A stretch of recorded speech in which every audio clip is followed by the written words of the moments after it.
Hey guys, M.V.K are back again as always for another Comer review, and we are going to the what review? Well, once again we are going back to the world of Marvel, and this time around, uh, we're going to be talking about a character I have loved since I was a kid, and he is probably the greatest barbarian character in literature, and we're talking about the King Conan series by Jason Aaron's.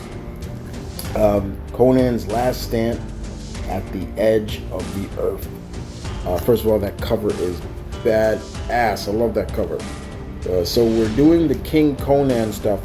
Today I'm going to review the first three issues. Issue number 1, issue number 2, and the latest issue number 3. So let's kick it off with issue number 1. So what is this about? Well, it is King Conan. It's now Conan as king, crown, honor, trouble, as they always say. He became his own king. But in this,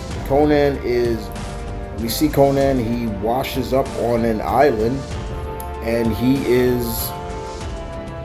seems to be alone. It's a desolate place. He doesn't know what's going on, and all of a sudden he is met with another person who seems to want to kill him for his blood because he's a king. This person is a wizard by the name of Thog Amon, and he is just desperate to try to kill Conan.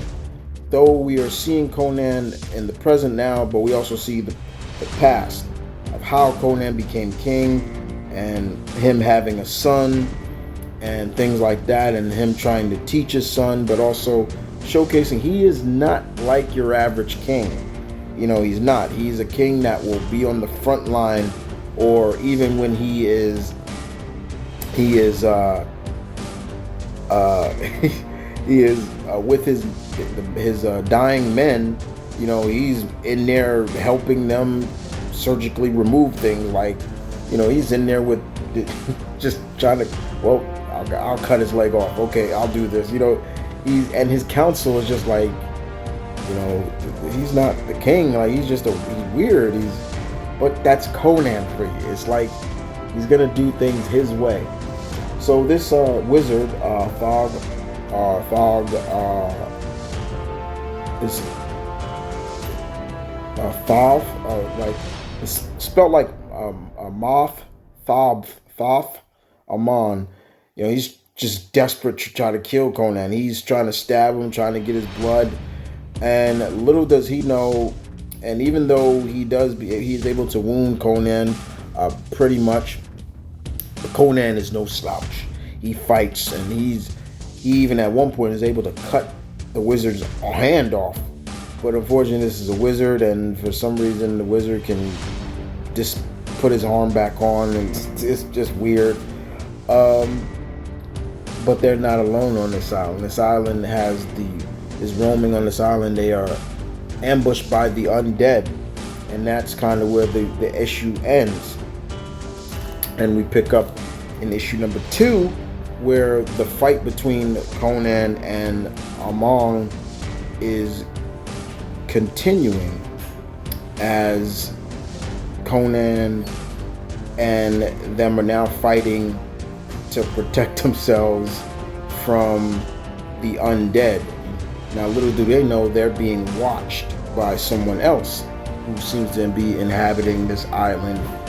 And of course, we're getting more flashbacks and things like that. There's even one point where the wizard portrays Conan, and there's a time where Conan helps him, and then Conan leaves him. Like, he's like, well, screw you. You didn't help me, so I'm not gonna help you. But there are points in there where he tries to understand Conan, like, how come my spell is not working? I got the blood of a king. And that's where it comes into Conan is not king anymore. And that's hence why the flashbacks. Conan is not king. And it brings us to how he's not king. So there's things like that. And then that brings us to issue number 3, where because of the spells not working, and we get to see this woman here, who is another inhabitant of the island, and she has some kind of strange, she has a strange kinship with animals, especially these 2 gorillas right here. Like, she uses them to sick on Conan, even the tiger. I'm forgetting her name. I want to make sure I get the name right. Her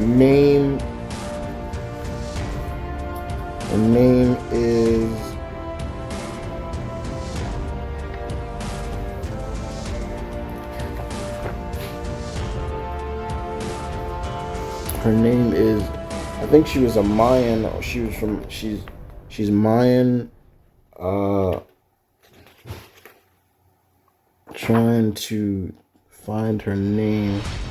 Oh, Princess Mato Aka. I believe that's how you say her name. She's a prisoner of the island too. And she's a prisoner of this island too. And because even still, Conan is still fighting these undead. And even some of the undead are people from his own ship that,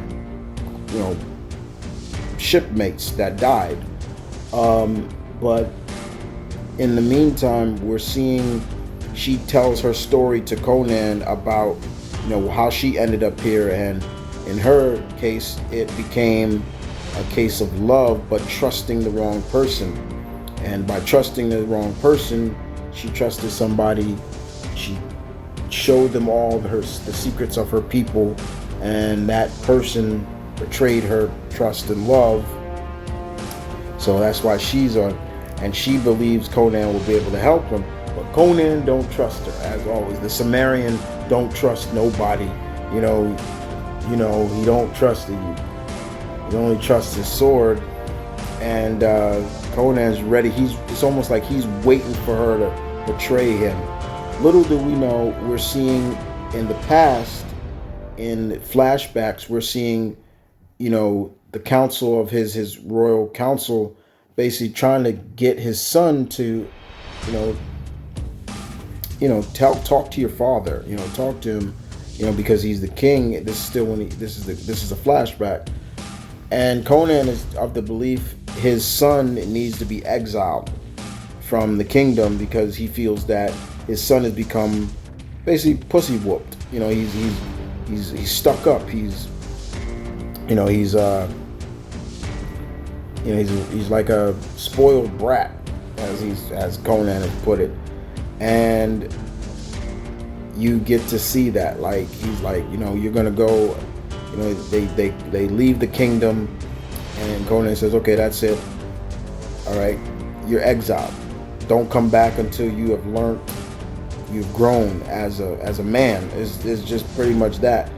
And his son is like, Father, why are you doing this? Like, he's just really like you kind of jaded me. Like, what are you doing? And it ends.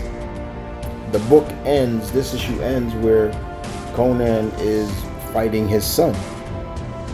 They're about to fight. So it's really interesting.